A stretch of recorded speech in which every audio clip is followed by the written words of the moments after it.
ജോയ്സ് മേർ മിനിസ്ട്രീസിന്റെ സുഹൃത്തുക്കളും പാർട്ട്നേഴ്സുമാണ് ഈ പ്രോഗ്രാമിന്റെ ചിലവുകൾ വഹിക്കുന്നത്.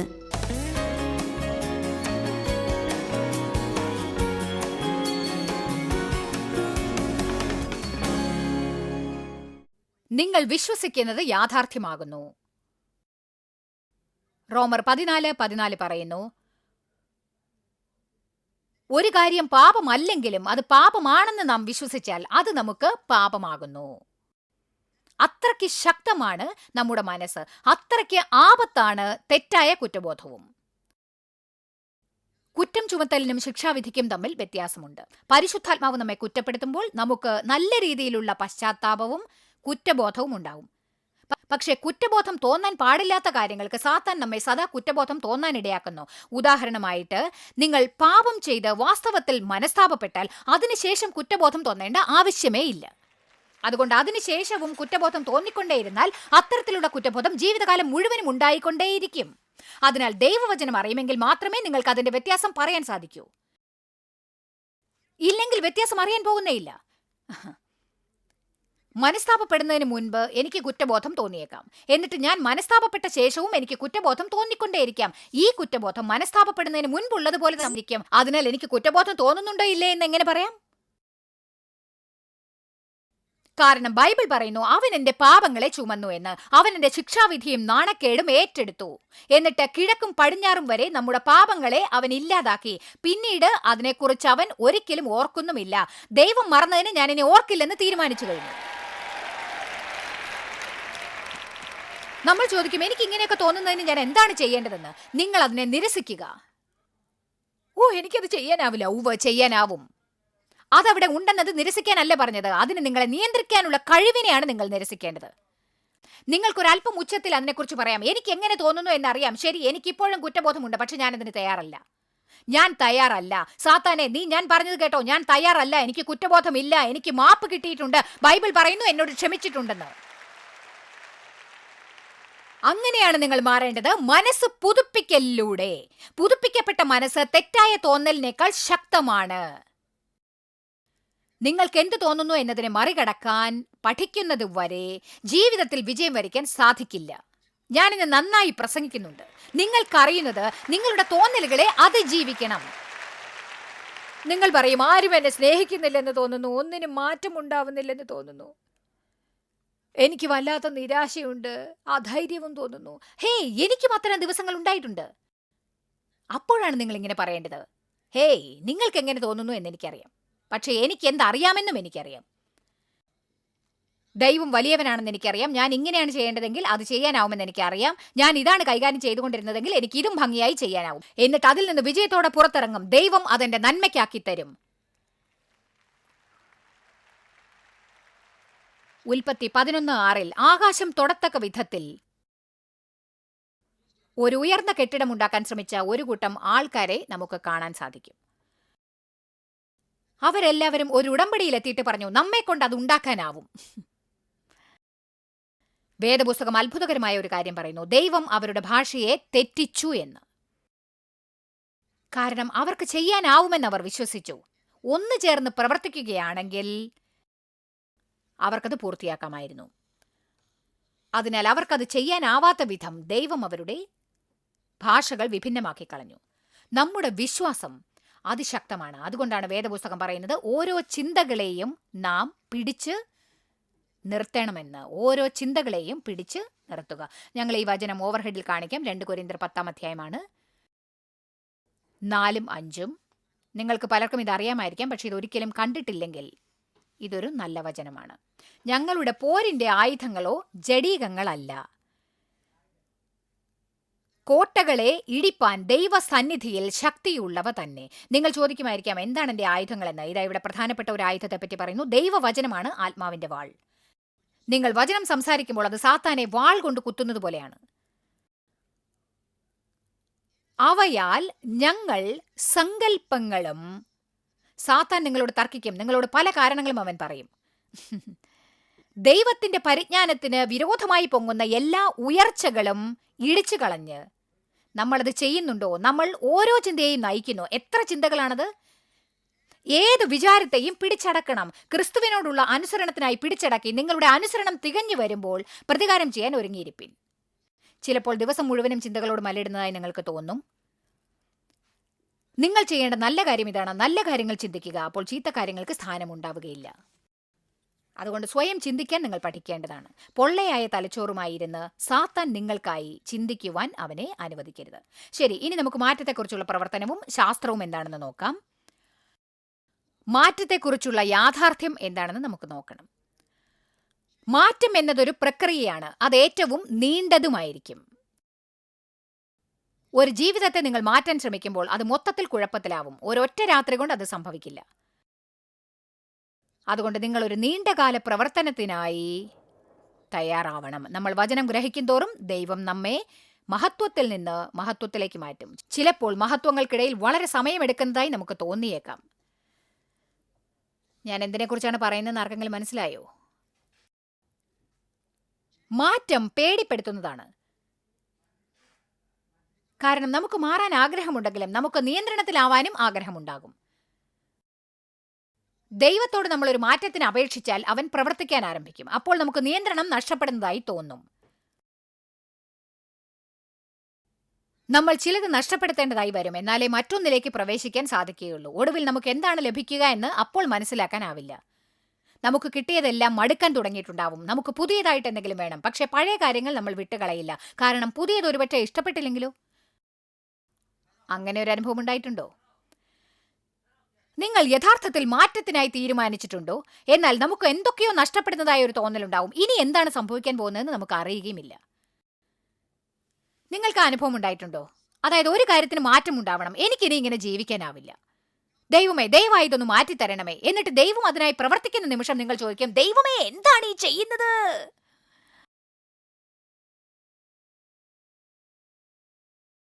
ഇന്ന് ഞാൻ വായിച്ച ഒന്ന് വളരെ രസകരമായിട്ട് എനിക്ക് തോന്നി. അതിപ്രകാരമാണ്: ലോർഡ് ഓഫ് ദ റിങ്ങിന്റെ പലതരം വ്യാഖ്യാനങ്ങൾ സ്വന്തമായിട്ടുണ്ടാവും. അതിന്റെ അർത്ഥം ഇതാണ്: നമ്മൾ വളരെ ചെറുതായിരിക്കുമ്പോൾ നമ്മുടെ ജീവിതത്തിന് ചുറ്റും ഒരു വര വരയ്ക്കും. എന്നിട്ട് അതിൽ കടന്ന് നമ്മൾ പറയും, ഇതാണ് എന്റെ റിങ്, ഞാനാണ് അതിന്റെ അധിപതി. അതുമായി കളിക്കാൻ ആരും ശ്രമിക്കണ്ട. നിങ്ങൾക്കറിയാമോ, ദൈവം നിങ്ങളുടെ റിങ്ങിനകത്ത് പ്രവേശിക്കും. നമ്മൾ ഭയത്തെ നേരിട്ടാൽ മാത്രമേ ജീവിതത്തിൽ മാറ്റം സംഭവിക്കുകയുള്ളൂ. ഭയപ്പെടരുതെന്നാൽ ഒരിക്കലും ഭയപ്പെടുകയില്ല എന്നല്ല. നിങ്ങൾ ഭയം നിയന്ത്രിക്കാൻ അനുവദിക്കരുത്. കാര്യങ്ങൾ മാറാൻ തുടങ്ങുമ്പോഴേക്കും എല്ലാവർക്കും ഭയം തോന്നാൻ ആരംഭിക്കുന്നതാണ്. കാര്യങ്ങളിൽ മാറ്റങ്ങൾ തുടങ്ങുമ്പോഴേക്കും നിങ്ങളെ ഭയം നിയന്ത്രിക്കാൻ ആരംഭിക്കും. സത്യം ഇതാണ്: ഓരോ പുരുഷനും ഓരോ സ്ത്രീയും ഭയപ്പെടും. വാസ്തവം പറഞ്ഞാൽ ഭയമില്ലാത്തവർ വിഡ്ഢികളായിരിക്കും. ഇതെങ്ങനെ?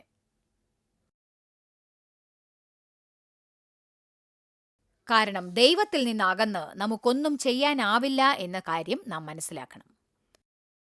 ആയിരക്കണക്കിന് ജനങ്ങളുടെ മുന്നിൽ നിന്നുകൊണ്ട് ഞാൻ പ്രസംഗിക്കാൻ തുടങ്ങുമ്പോൾ എനിക്ക് ദൈവികമായ ഭയം ഉണ്ടായിരിക്കണം. ശരിയായ കാര്യങ്ങൾ ഞാൻ പറയണമെന്ന് പ്രതീക്ഷിക്കും. ദൈവമാണ് എന്നെ നയിക്കുന്നതെന്ന് പ്രതീക്ഷിക്കും. കേൾവിക്കാരെ സഹായിക്കാനാവുമെന്ന് പ്രതീക്ഷിക്കും.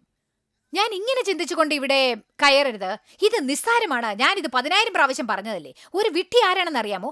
ആത്മവിശ്വാസമുള്ള ഒരു മനുഷ്യൻ വിഡ്ഢിയാണെന്ന് സദൃശവാക്യം പറയുന്നു. അതുകൊണ്ട് നമുക്ക് ദൈവിക ഭയം ഉണ്ടായിരിക്കണം. ദൈവത്തെ കൂടാതെ എനിക്കൊന്നും ചെയ്യാനാവില്ല എന്ന് പറയാനുള്ള ഭയം. എനിക്ക് ആത്മവിശ്വാസമല്ല ആവശ്യം, എനിക്ക് ദൈവവിശ്വാസമാണ് വേണ്ടത്. നിങ്ങൾക്കൊരു ജോലി വേണമെങ്കിൽ ശരിയായ വിധത്തിലുള്ള ഭയം നിങ്ങൾക്കുണ്ടാവണം. ദൈവം നിങ്ങളുടെ ഭാഗത്തല്ലെങ്കിൽ അത് നിങ്ങളിൽ കാണാൻ സാധിക്കില്ല.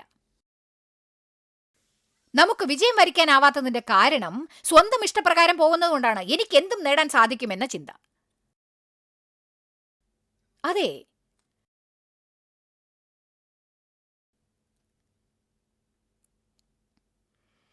ദാവീദ് പറഞ്ഞു, എനിക്കിതിഷ്ടമാണ്, ഞാൻ ഭയപ്പെടുന്ന നാളിൽ ദൈവത്തിൽ വിശ്വസിക്കും. ദാവീദ് ഭയപ്പെട്ടിരുന്നു. നമുക്കെല്ലാം ഭയത്തിന്റെ സമയങ്ങളുണ്ട്. ഡോക്ടറിൽ നിന്നൊരു മോശമായ റിപ്പോർട്ട് കിട്ടുമ്പോൾ ആദ്യമായി നമുക്ക് തോന്നുന്ന ഭയമാണ്. അടുത്തതായി നിങ്ങൾ പറയേണ്ടതാണ്, ഞാൻ ഭയപ്പെടുന്ന സമയത്ത് യഹോവയിൽ ആശ്രയിക്കും. എനിക്ക് തലയ്ക്ക് മീതെ ഭാരങ്ങളുണ്ട്, ഒന്നും ചെയ്യാൻ നിവൃത്തിയില്ലെന്ന് കരുതുമ്പോൾ ഞാൻ അതാണ് വിശ്വസിക്കാറ്. ദൈവമേ, എനിക്ക് പേടി തോന്നുന്നു, പക്ഷെ ഭയം എന്നെ നിയന്ത്രിക്കാൻ ഞാൻ അനുവദിക്കില്ല. ഞാൻ അതിനെ നേരിടും. ധൈര്യം ഭയത്തിന്റെ ഇല്ലായ്കയല്ല, ഭയത്തെ നിയന്ത്രിക്കലാണത്. അതിന്റെ മുഖത്ത് നോക്കി ഇങ്ങനെ പറയലാണ്, എനിക്ക് എങ്ങനെ തോന്നുന്നു എന്നതൊരു പ്രശ്നമല്ല, ദൈവം എന്നോട് ചെയ്യാൻ പറഞ്ഞു, ഞാൻ ചെയ്യും. മാറ്റം ഭയപ്പെടുത്തുന്നതാണ്. ജനങ്ങൾ മുഷിപ്പൻ ജീവിതം നയിക്കാനുള്ള കാരണങ്ങളിലൊന്ന് അധൈര്യപ്പെടുന്ന ജീവിതമാണ്. കാരണം അവർക്ക് മാറ്റങ്ങൾ ഉണ്ടാക്കാനുള്ള ധൈര്യമില്ല.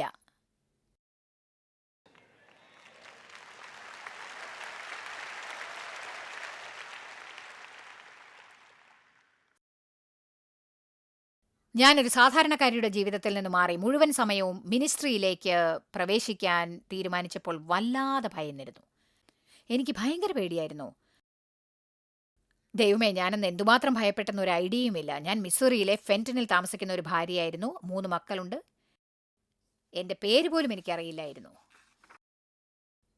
ദൈവം എന്നെ ലോകമെങ്ങുമുള്ള ജനങ്ങളെ പഠിപ്പിക്കാനായി വിളിച്ചെന്ന് എനിക്ക് തോന്നി. അപ്പോൾ എല്ലാവരും, എനിക്ക് പരിചയമുള്ള എല്ലാവരും കരുതി എനിക്ക് ഭ്രാന്താണെന്ന്. എല്ലാവർക്കും ഭ്രാന്തിയായി തോന്നി. പക്ഷെ എൻ്റെ ഉള്ളിൽ ഇതുണ്ടായിരുന്നു, എനിക്കിത് ചെയ്യണം, അത് എനിക്ക് ചെയ്യാനാവും.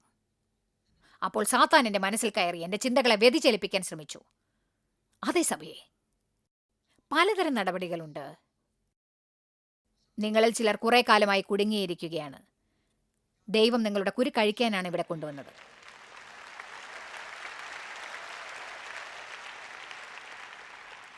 ചിലപ്പോൾ ഭയം കാരണം നാം തെറ്റായ തീരുമാനങ്ങൾ എടുക്കുന്നു.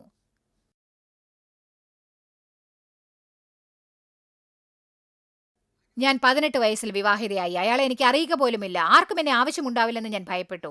ഞാൻ പീഡിപ്പിക്കപ്പെട്ടവളാണ്. അത് മാനസിക വേദനയും ദുരിതവും തിരസ്കാരവും തെറ്റായ പെരുമാറ്റവും വർഷങ്ങളോളം അനുഭവിക്കാനിടയാക്കി. ഭയം കാരണം തീരുമാനങ്ങൾ എടുക്കേണ്ടതില്ല. സമാധാനം നിങ്ങളെ വഴി നടത്തുമെന്ന് തീരുമാനിക്കുക. പരിശുദ്ധാത്മാവിനാൽ വഴി നടത്തപ്പെടണമെന്ന്. മാറ്റം പലതരം വികാരങ്ങളെ ഉണർത്തുന്നതാണ്.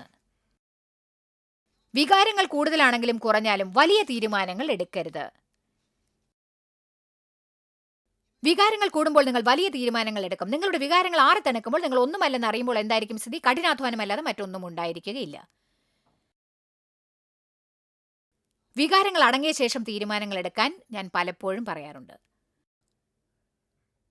ഒരു കാർ ഡീലർഷിപ്പിന്റെ വാക്ക് പ്രകാരം നടക്കരുത്. നേരിൽ ചെന്ന് നിങ്ങളുടെ ആവശ്യങ്ങൾ ഉണ്ടോ എന്ന് അറിഞ്ഞ ശേഷം ഏത് എഗ്രിമെന്റ് പേപ്പറിലും സൈൻ ചെയ്യണം. നിങ്ങളിൽ പലരും ആവശ്യമില്ലാതെ വാങ്ങിയല്ലോ എന്ന് കരുതുന്ന സാധനങ്ങൾ ഇപ്പോഴും വെച്ചിട്ടുണ്ടാവും.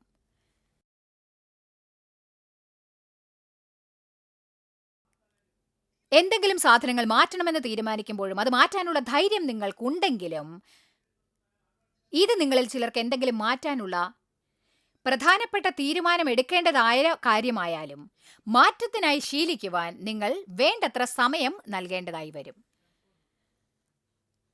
കാരണം നിങ്ങളത് വേണമെന്ന് ആഗ്രഹിച്ചാലും അത് ശരിയാണ് എന്ന് നിങ്ങൾക്കറിയാമെങ്കിലും നിങ്ങളുടെ മറ്റൊരു ഭാഗം അത് വെറുക്കുന്നുണ്ടാവും. ഞാനൊരു ഉദാഹരണം പറയാം. എൻ്റെ മിനിസ്ട്രി തുടങ്ങി 32 വർഷങ്ങൾ കഴിഞ്ഞിട്ട്, ഒരുപക്ഷെ അത് ഞാൻ മിനിസ്ട്രിയിൽ ആയ ശേഷം 28-30 വർഷങ്ങൾ കഴിഞ്ഞായിരിക്കാം, എനിക്ക് എന്തോ മാറ്റാനുണ്ടെന്ന് തോന്നലുണ്ടായി.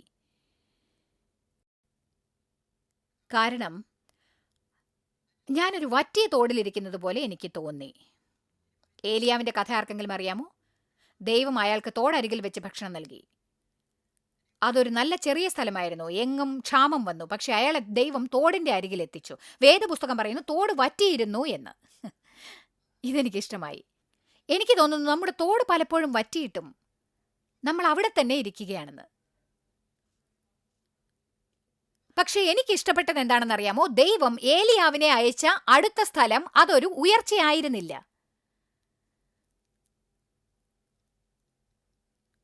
ആദ്യം തോടിനരികിലിരുത്തി, പിന്നീട് സ്വർഗത്തിൽ നിന്ന് ദൈവികമായി വിശപ്പ് മാറ്റി. ദൈവം ദിവസവും പ്രാതൽ പറന്നുകൊണ്ടുവരുന്നത് എങ്ങനെയുണ്ടായിരിക്കും?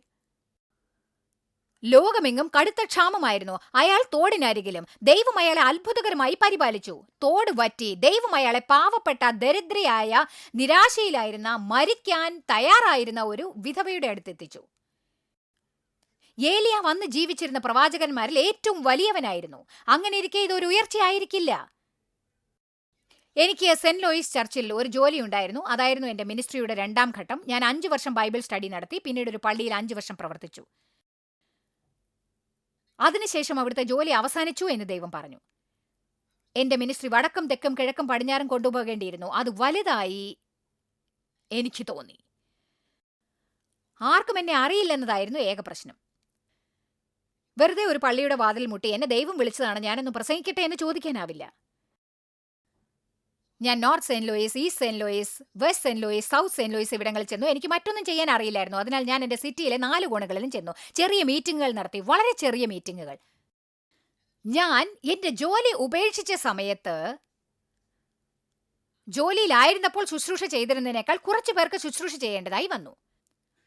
പക്ഷേ എന്റെ തോട് വറ്റിയിരുന്നു. അവിടെ എനിക്ക് തീരെ സന്തോഷമുണ്ടായില്ല. എനിക്ക് അവിടെ ഒട്ടും തൃപ്തിയില്ലാതായി. എന്തോ ഒന്നിന്റെ കുറവ് എനിക്ക് തോന്നി. എന്റെ ആവശ്യങ്ങൾ അത് നികത്തിയില്ല. എന്തോ പിശകുണ്ടെന്ന് എനിക്ക് തോന്നി. ഒടുവിൽ പാസ്റ്ററായിരുന്ന എന്റെ ബോസ് ചോദിച്ചു, എന്താണ് നിന്റെ പ്രശ്നം?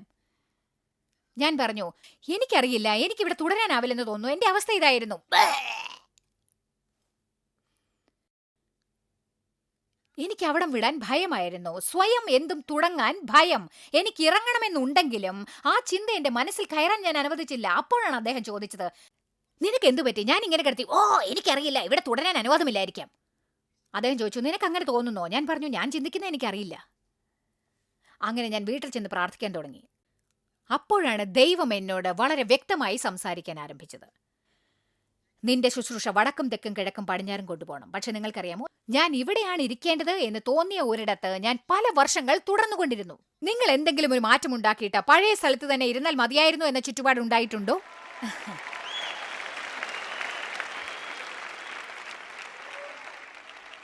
ഇത് നിങ്ങളോട് പറയേണ്ട പ്രധാനപ്പെട്ട കാര്യമാണെന്ന് എനിക്ക് തോന്നി. കാരണം പലപ്പോഴും നാം മാറ്റം ഉണ്ടാക്കുമ്പോൾ നിങ്ങളുടെ കണക്കുകൂട്ടലുകൾ പ്രകാരം ഒന്നും നടക്കില്ല. ദൈവത്തിന്റെ പദ്ധതി പ്രകാരമായിരിക്കും അത് നടക്കുന്നത്. നിങ്ങളുടെ പ്രവർത്തനങ്ങളെല്ലാം തന്നെ ശുദ്ധീകരിക്കപ്പെടും, പരീക്ഷയ്ക്ക് വിധേയമാകും. ഞാൻ ഇതാണ് പറയാൻ ഉദ്ദേശിക്കുന്നത്. ദയവായിട്ട് അത് മനസ്സിലാക്കൂ. നിങ്ങൾ ഒരു കാര്യം ഉപേക്ഷിക്കുമ്പോൾ, ഏലിയാവ് തോട്ടിൽ നിന്ന് പുറപ്പെടുമ്പോൾ അടുത്തത് ഒരു ഉയർച്ചയായിരിക്കും എന്ന് കരുതിയിട്ടുണ്ടാവണം. നിങ്ങൾക്കറിയാമോ, പ്രധാനപ്പെട്ടതാണെന്ന് അയാൾ കരുതിയിരുന്നത് അത്ര പ്രാധാന്യം അർഹിക്കുന്നതല്ലായിരുന്നു. അയാൾക്ക് നല്ലൊരു ചുറ്റുപാടുണ്ടായിരുന്നു. എന്നാൽ ഇപ്പോൾ പ്രധാനം എന്താണെന്നാൽ അയാൾ ദൈവഹിതത്തിലാണ്. ഞാൻ എന്റെ സെന്റ് ലൂയിസിലെ പള്ളിയിലെ ജോലി ഉപേക്ഷിച്ചപ്പോൾ 400 പേർക്ക് ആഴ്ചതോറും ശുശ്രൂഷ ചെയ്തുകൊണ്ടിരുന്ന ഞാൻ 4000 പേർക്ക് ശുശ്രൂഷ ചെയ്തില്ല. അതിനു പകരം എന്താണ് ഉണ്ടായതെന്നോ, 400-500 പേർക്ക് ശുശ്രൂഷ ചെയ്തത് 40-50 പേർക്കായി. അത് കഠിനമായിരുന്നു. എന്റെ ജഡത്തിനത് കഠിനമായിരുന്നു. എന്നാലും മനസ്സിൽ സമാധാനം തോന്നി. കാരണം ദൈവം എന്നോട് ചെയ്യാൻ ആവശ്യപ്പെട്ടതാണ് ചെയ്യുന്നതെന്നറിഞ്ഞു. അതുകൊണ്ട് ഒരർത്ഥവും ഇല്ലായിരുന്നു. എന്റെ ചുറ്റുപാടുകൾ ഉയരുന്നതായി എനിക്ക് തോന്നിയില്ല. എന്നാലും ദൈവം ചെയ്യാൻ പറഞ്ഞതിൽ ചെയ്യുകയാണെന്ന് എനിക്ക് മനസ്സിലായി. നിങ്ങൾ എന്തെങ്കിലും മാറ്റം ഉണ്ടാക്കിയിട്ടുണ്ടെങ്കിലും അഥവാ എന്തെങ്കിലും മാറ്റം ഉണ്ടാക്കണമെങ്കിലും ഹൃദയത്തിലെ വാഞ്ച പ്രകാരം മുന്നോട്ട് പോയിക്കൊണ്ടിരിക്കുക. ഹൃദയത്തിലെ ആഗ്രഹപ്രകാരം മുന്നോട്ട് പോയിക്കൊണ്ടിരിക്കുക. കാരണം നിങ്ങൾ ചെയ്തത് മഹാവിഡ്ഢിത്തമാണെന്ന് സാത്താൻ നിങ്ങളുടെ മനസ്സിൽ സ്ഥാപിച്ചുകൊണ്ടേയിരിക്കുമെന്ന് ഉറപ്പാണ്. അതെ,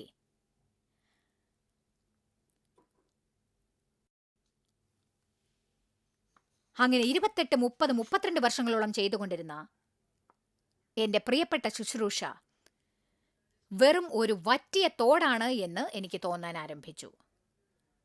കാര്യങ്ങൾ വറ്റാൻ തുടങ്ങുമ്പോൾ നിങ്ങൾക്ക് ആവശ്യം ഒരു മാറ്റമാണെന്ന് നിങ്ങൾ മനസ്സിലാക്കാൻ ആരംഭിക്കണം. ദൈവം നിങ്ങളോട് ചിലപ്പോൾ മതി എന്ന് പറയുന്ന കാര്യങ്ങൾ നിങ്ങൾ വിടേണ്ടി വരും.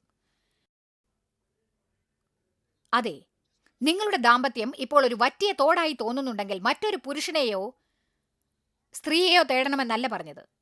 ആമേൻ. നിങ്ങളുടെ ദാമ്പത്യത്തിൽ ഒരു ചെറിയ സാഹസം നേരിടേണ്ടി വന്നെന്നിരിക്കും. അതെ, മറ്റാരെങ്കിലും ചെയ്യട്ടെ എന്ന് കരുതി കാത്തിരിക്കാതെ നിങ്ങൾ തന്നെ അതിന് മുൻകൈയെടുത്ത് വേണ്ടതുപോലെ പ്രവർത്തിക്കണം. അതെ, പതിവിൽ കവിഞ്ഞെന്തെങ്കിലും ചെയ്യാൻ ശ്രമിക്കുന്നതിൽ ഒരു തെറ്റുമില്ല. നിങ്ങളുടെ ജീവിതത്തിൽ ഒരല്പമെങ്കിലും സാഹസികതയുണ്ടാക്കുക. വറ്റിയെന്നും നിർജീവമാണെന്നും നിങ്ങൾക്ക് തോന്നുന്നത് മാറ്റിക്കളയുക. എനിക്കന്ന് തോന്നിയിരുന്നു. ഞാൻ പറയുന്നത് തികച്ചും വാസ്തവമാണ്. എനിക്കത് ചെയ്ത് മതിയായെന്ന തോന്നലുണ്ടായി. ഇനി പ്രസംഗിക്കുന്നത് മതിയാക്കണമെന്നല്ല പറഞ്ഞത്. ഞാൻ ദൈവത്തെ സ്നേഹിക്കുന്നു. എന്റെ ജീവിതത്തിലെ വിളി പൂർത്തിയാക്കാൻ ആഗ്രഹമുണ്ടായിരുന്നു. പക്ഷെ ഞാൻ അന്നും മീറ്റിംഗ് ഇവിടെ മീറ്റിംഗ്, അവിടെ മീറ്റിംഗ്, ഇവിടെ മീറ്റിംഗ്. നിങ്ങൾക്കറിയാമോ ദൈവത്തിന് ആവശ്യം എന്തായിരുന്നെന്നോ? ഞാൻ ഇനി തുടരാൻ പാടില്ലാത്ത എന്തൊക്കെയോ വെട്ടി നിരപ്പാക്കാൻ തുടങ്ങണമായിരുന്നു. ഞങ്ങളുടെ മുതിർന്ന 2 ആൺമക്കളെ ചില അധികാരങ്ങൾ ഏറ്റെടുക്കാൻ ഞാൻ അനുവദിച്ചു. എല്ലാ തീരുമാനങ്ങളും ഞങ്ങൾ എടുക്കാൻ പാടില്ലായിരുന്നു. എല്ലാ പരിപാടികളും ആസൂത്രണം ചെയ്യാൻ പാടില്ലായിരുന്നു. സ്ഥാപനത്തിൽ നടക്കുന്ന എല്ലാ കാര്യങ്ങളും ഞങ്ങൾ അറിയേണ്ട ആവശ്യമില്ലായിരുന്നു. ഞങ്ങൾക്ക് ആവശ്യം കുറച്ചുകൂടി വിശ്രമമാണ്. ഞങ്ങൾ ചെയ്തുകൊണ്ടിരിക്കുന്ന കാര്യങ്ങൾക്കായി ഒരല്പം സമയം കൂടി എടുക്കുക. ഇത് അത്ഭുതകരമാണ്. വെറും ഒരു വറ്റിയ തോടാണെന്ന് തോന്നിയതിൽ ഞാൻ ചില മാറ്റങ്ങൾ വരുത്തിയ ഉടനെ വെള്ളം ഒഴുകി വരാൻ ആരംഭിച്ചു. ഞാൻ ഒരു കാര്യം പറയട്ടെ, ആ മാറ്റം എനിക്ക് ആവശ്യമായിരുന്നു. ആ മാറ്റം അനിവാര്യമായിരുന്നു. ദൈവമാണ് എനിക്ക് ആ മാറ്റം ഉണ്ടാക്കിയത്. എന്നിട്ട് 1, 2, 2.5 വർഷമോ കഴിഞ്ഞപ്പോഴേക്കും ഞാൻ അറിയാതെ ഓഫീസിൽ പല തീരുമാനങ്ങളും എടുക്കുന്നു എന്ന് മനസ്സിലാക്കുമ്പോഴെല്ലാം എനിക്കത് ഇഷ്ടപ്പെട്ടില്ല.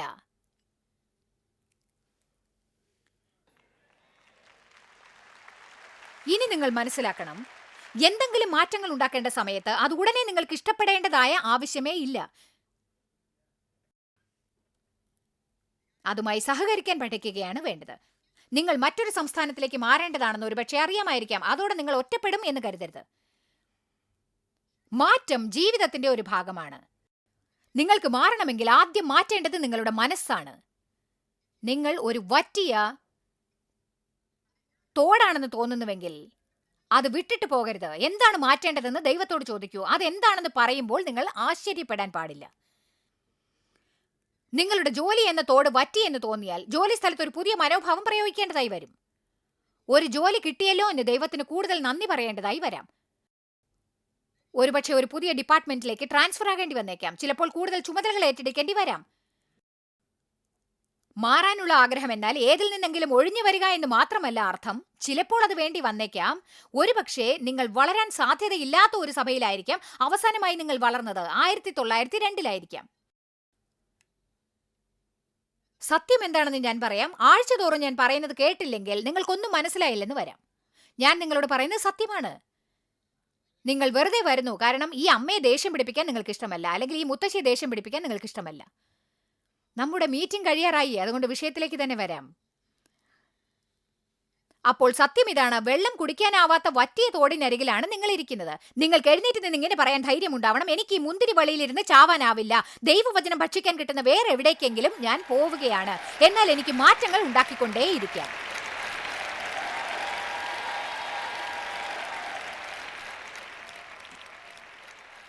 നിങ്ങളെല്ലാവരും ധൈര്യത്തോടെ ദൈവത്തോട് ഇങ്ങനെ പറയണമെന്ന് ഞാൻ ആഗ്രഹിക്കുന്നു. ദൈവമേ, അങ്ങ് എന്നെ മാറ്റണമേ. അങ്ങ് ഈ ലോകത്തിൽ എന്നെ എന്തിനായി ഉപയോഗിക്കാൻ ആഗ്രഹിക്കുന്നോ അതിനെന്നെ മാറ്റണമേ ദൈവമേ. അങ്ങേക്ക് എന്തും മാറ്റാനാവുമെന്ന് എനിക്കറിയാം. എന്നെയും എൻ്റെ ചുറ്റുപാടുകളും എൻ്റെ മക്കളെയും ദാമ്പത്യത്തെയും സാമ്പത്തിക സ്ഥിതിയെയും അങ്ങേക്ക് മാറ്റാൻ കഴിയാത്തതായി ഒന്നും തന്നെയില്ല. മാറ്റം എളുപ്പമല്ല എന്നെനിക്കറിയാം. പക്ഷേ എക്കാലവും അങ്ങ് ഞാൻ എവിടെ ഉണ്ടാവണമെന്ന് ആഗ്രഹിച്ചാലും ഞാൻ അതിന് തയ്യാറാവണം. ഞാൻ ഇവിടെ ഇരുന്നു കൊണ്ട് എൻ്റെ നാറിയ ചിന്തകളെ പോഷിപ്പിക്കുകയില്ല. ആമേൻ. എല്ലാവരും പറയൂ, മാറ്റം. ശരി, നമുക്ക് എഴുന്നേൽക്കാം. നമ്മുടെ ജീവിതം മാറുന്നതിന് മുൻപ് ചിന്തകൾ മാറേണ്ടിയിരിക്കുന്നു. നമ്മുടെ ഹൃദയം നേരായില്ലെങ്കിൽ നമ്മുടെ ജീവിതവും നേരെയാക്കാൻ സാധിക്കില്ല. ഫിലിപ്പിയർ 4:8 ഒരു നല്ല വചനമാണ്. അതിൽ പറയുന്നു, ഒടുവിൽ സഹോദരന്മാരെ, സത്യമായതൊക്കെയും ഘനമായതൊക്കെയും നീതിയായതൊക്കെയും നിർമ്മലമായതൊക്കെയും രമ്യമായതൊക്കെയും സൽകീർത്തിയായതൊക്കെയും സൽഗുണമോ പുകഴ്ചയോ അതൊക്കെയും ചിന്തിച്ചു കൊള്ളുവിൻ. ഇനി ഇത് കേൾക്കുവിൻ, ചിന്തിച്ചു കൊള്ളുവിൻ എന്ന് പറയുന്നു. നമ്മൾ നല്ല കാര്യങ്ങളെക്കുറിച്ച് ചിന്തിക്കണം. നിങ്ങൾക്ക് ഗുണമുള്ള കാര്യങ്ങളെക്കുറിച്ച് നിങ്ങൾ ചിന്തിക്കേണ്ടതാണ്. നെഗറ്റീവ് കാര്യങ്ങളെക്കുറിച്ച് ചിന്തിക്കുന്നവര് ആകാതിരിപ്പിൻ. ജനങ്ങളുടെ നല്ല വശങ്ങൾ വിശ്വസിക്കാത്തവരാവരുത്. നിങ്ങൾ എപ്പോഴും കൂടുതലായി നല്ല കാര്യങ്ങളും പോസിറ്റീവായും നിങ്ങൾ ചിന്തിക്കുകയാണെങ്കിൽ അത് നിങ്ങളെ സഹായിക്കുന്നതായിരിക്കും. ജോയ്സ് മേയറുടെ ശുശ്രൂഷാ കേന്ദ്രത്തിൽ നിങ്ങൾ അറിഞ്ഞതിനേക്കാൾ നിങ്ങൾ ഞങ്ങൾക്ക് വളരെ പ്രിയപ്പെട്ടവരാണ്. ലോകം മുഴുവൻ ഈ ശുശ്രൂഷാ കേന്ദ്രത്തെ നടത്താൻ സഹായിച്ചതിൽ എല്ലാവർക്കും വളരെ നന്ദി. നമ്മൾ ഒരുമിച്ച് വിശക്കുന്നവർക്ക് ആഹാരം കൊടുക്കുന്നു, പാവപ്പെട്ടവർക്ക് വസ്ത്രങ്ങൾ കൊടുക്കുന്നു, എല്ലാ ദേശത്തേക്കും സന്ദേശങ്ങൾ അറിയിക്കുന്നു. ഞങ്ങൾ നിങ്ങളോട് അപേക്ഷിക്കുകയാണ്, ഞങ്ങളോട് ബന്ധപ്പെടുക. joycemeyer.org. നിങ്ങളുടെ പ്രാർത്ഥനകളും അപേക്ഷകളും പകർന്നുകൊള്ളാൻ, അതിനെപ്പറ്റി കൂടുതൽ അറിയുവാൻ, ജോയ്സിന്റെ പൊതുയോഗ വിവരപ്പട്ടിക ലോകം മുഴുവൻ ക്രിസ്തുവിന്റെ സ്നേഹം പകരാൻ ഞങ്ങളോട് പങ്കുചേരുക. ജോയ്സ് മേയർ മിനിസ്ട്രീസിന്റെ സുഹൃത്തുക്കളും പാർട്ട്നേഴ്സുമാണ് ഈ പ്രോഗ്രാമിന്റെ ചിലവുകൾ വഹിക്കുന്നത്.